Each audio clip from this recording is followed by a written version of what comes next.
السلام علیکم ورحمۃ اللہ وبرکاتہ۔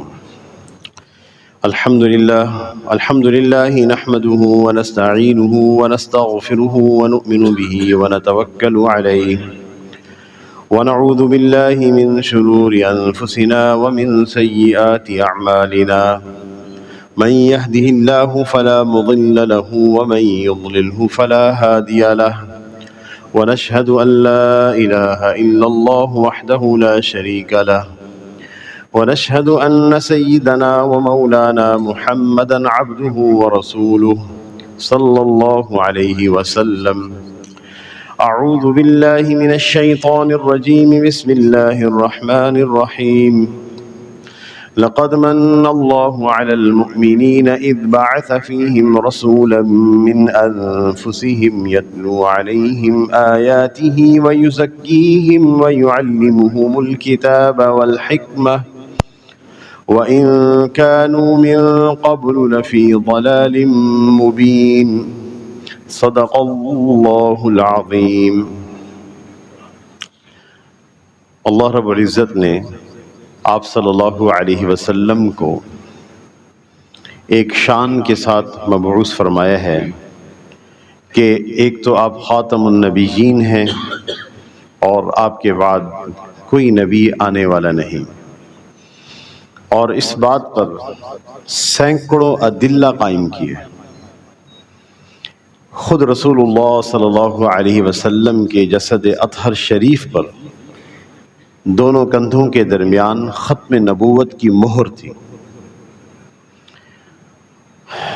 تو اللہ تعالیٰ نے آپ کو اس شان کے ساتھ مبعوث فرمایا، لہذا قیامت تک جو بھی زمانہ ہوگا اور کیسے ہی حالات کیوں نہیں ہوں گے، ہر طرح کی تعلیمات اور ہر طرح کی رہنمائی اور ہر ایک شعبے کی ہدایت نبی صلی اللہ علیہ وسلم سے انسانیت کو دی گئی ہے۔ اس کا تعلق عقائد سے ہو، عبادات سے ہو، معاملات سے ہو، معاشرت سے ہو، اخلاق سے ہو، سیاست سے ہو، امور سلطنت کے چلانے کا نظام ہو، داخلہ اور خارجہ پالیسیاں کیسے بنائی جاتی ہیں اس کے نظام ہو، ہر ایک شعبے سے متعلق رسول اللہ صلی اللہ علیہ وسلم کی مکمل ہدایات ہیں۔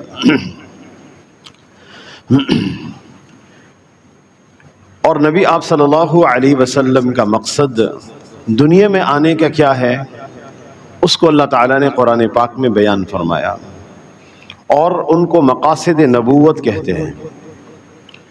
آپ صلی اللہ علیہ وسلم جب تشریف لائے تو انسانیت ظلمت اور تاریکی کی آخری حدوں پر تھی، ظلمت اور تاریکی کی اور معصیت کی جو بھی صورت ہو سکتی ہے اس موقع پر موجود تھی۔ تو آپ صلی اللہ علیہ وسلم تشریف لائے تو آپ کے آتے ہی دنیا منور ہو گئی، روشن ہو گئی، اور تاریک دور سے ایک اگلے جہان کا آغاز اور اگلے دور کا سفر شروع ہوا، جو روشنی کا سفر ہے، نور کا سفر ہے۔ اہل یورپ کہتے ہیں کہ ہمارا ترقی کا راستہ سفر انقلاب فرانس سے ہوتا ہے، 200-250 برس اس کو گزرے ہیں، اور ہمارا ترقی کا سفر اور روشنی کا سفر 1400 برس پہلے ہوا ہے۔ اس لیے اللہ تعالیٰ نے اس امت کو بڑی خوبیوں سے نوازا ہے، اس پر بڑے احسانات ہیں اللہ کے۔ تو آپ صلی اللہ علیہ وسلم کے نبوت کے مقاصد قرآن پاک میں بیان کیے گئے ہیں، اور ایک محاسبہ بھی ہے کہ ان مقاصد نبوت کو بیان کرنے کے بعد اللہ تعالیٰ نے فرمایا وَإِن كَانُوا مِن قَبْلُ لَفِي ضَلَالٍ مُبِينٍ۔ ان مقاصد کے آنے سے پہلے لوگ صریح گمراہی میں تھے، لہذا اگر زندگی میں مقاصد نبوت میں سے کوئی مقصد زندگی کا حصہ نہیں ہے تو یہ انسان ہدایت کی راہ پہ نہیں ہے، گمراہی کی راہ پر ہے۔ اس لیے اللہ تعالیٰ کے ارشاد ہے لقد من اللہ علی المؤمنین، ہم نے مؤمنین پر احسان کیا، انہی میں سے ان کے رسول صلی اللہ علیہ وسلم کو مبعوث فرمایا۔ آپ کی بعثت انسانیت کے لیے احسان ہے، کائنات عالم کے لیے رحمت ہے۔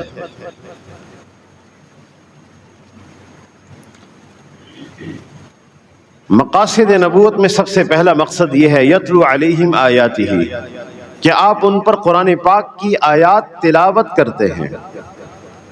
یہ نبوت کے مقاصد میں سے پہلا مقصد۔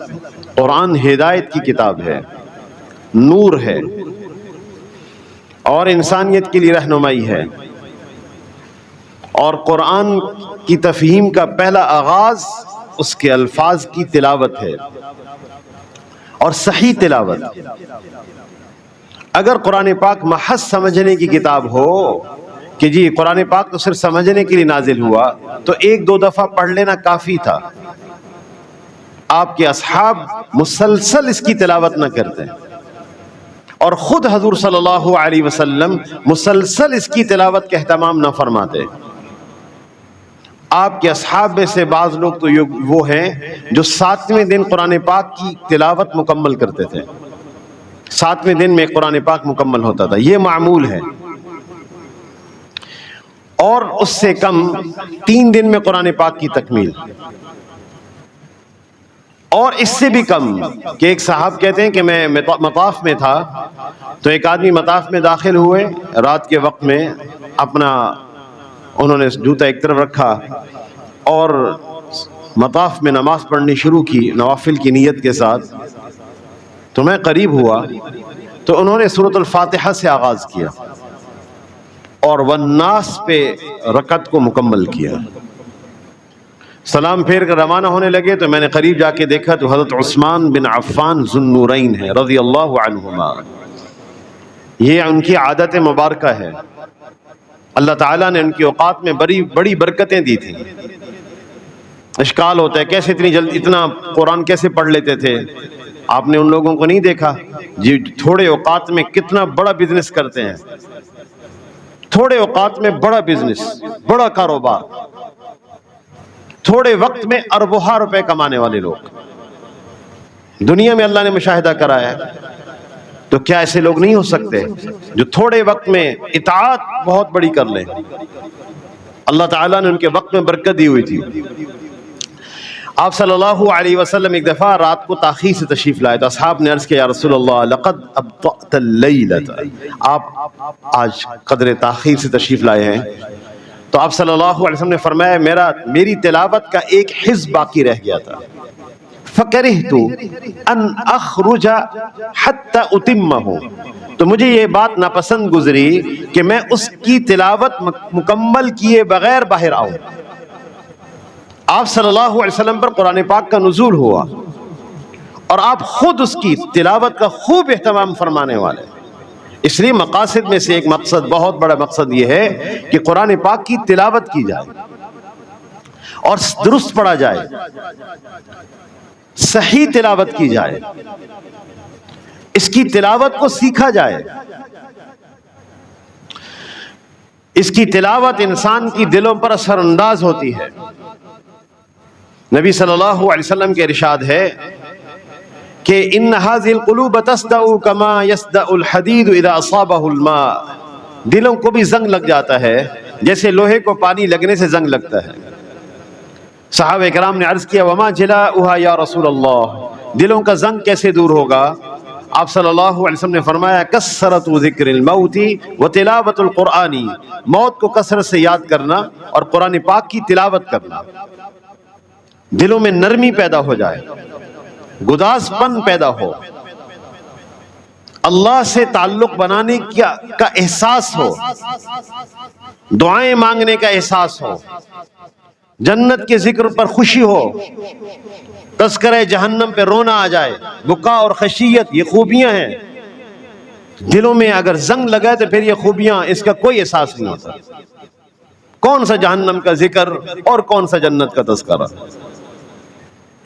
جو اصحاب رسول صلی اللہ علیہ وسلم ہیں جب ایسے تذکرے سنتے تھے تو ابو ذر غفاری رضی اللہ تعالی عنہ کہہ رہے ہیں کہ یا لیتنی شجرہ تعضد، کاش میں کوئی درخت ہوتا جو کاٹ دیا جاتا۔ یہ وہ لوگ ہیں جن کے ساتھ رضا کا وعدہ ہے، یہ اللہ کی جماعت ہے، لیکن اللہ کی عظمت اور جلالت کا احساس دل پر ہوتا تھا، کیونکہ اللہ بہت بڑے ہیں، بڑی عظمت والے ہیں، لہذا دلوں پر اگر زنگ لگا ہو تو آخرت کے تذکروں سے انسان پر کوئی اثر نہیں ہوتا، بس دنیا ہی دنیا ہے، حالانکہ حقیقی زندگی آخرت کی ہے، بلا فرق و امتیاز سب وہاں جانے والے ہیں، اور جو جانے والا اس کو کوئی مہلت نہیں دی جاتی۔ تو اس لیے قرآن پاک کی تلاوت کو درست کرنا اور پھر اپنے بچوں کو قرآن پاک کی تعلیم دی جائے، ان کو مکاتب میں پڑھایا جائے، ان کی نگرانی کی جائے کہ کیا میرا بیٹا قرآن پاک کی صحیح تلاوت کرنے پر قادر ہے کہ نہیں۔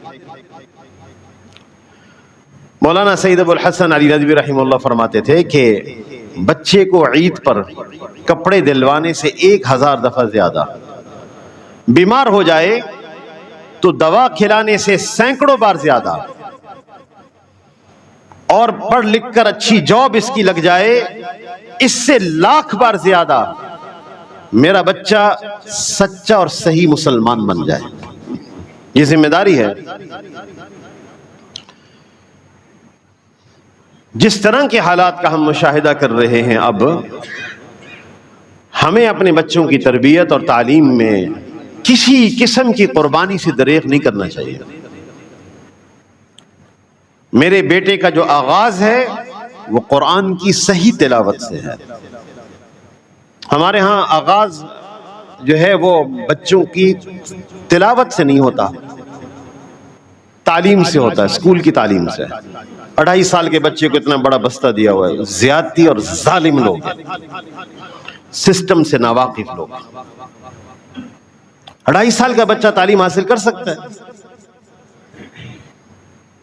ہم ابھی کچھ عرصہ پہلے فن لینڈ میں تھے، دنیا کا بہترین تعلیمی نظام۔ بچہ کب اسکول میں آئے گا؟ جب 7 برس کا ہو جائے گا۔ اور نبی صلی اللہ علیہ وسلم کا ارشاد کیا ہے کہ جب بچہ 7 برس کا ہو جائے اس کو نماز کی ترغیب دو، کیونکہ آپ صلی اللہ علیہ وسلم جانتے تھے کہ تعلیم کا آغاز 7 برس سے ہوتا ہے۔ اور یہاں 2.5 سال کا بچے کو ایک بیگ دیا ہوا اسکول والوں نے، والدین مطمئن ہے بچہ پڑھ سکتا ہے کتابیں۔ 2.5 سال کا بچہ، 3.5 سال کا بچہ پڑھ سکتا ہے، اس کی صلاحیتیں مسخ کی جا رہی ہیں۔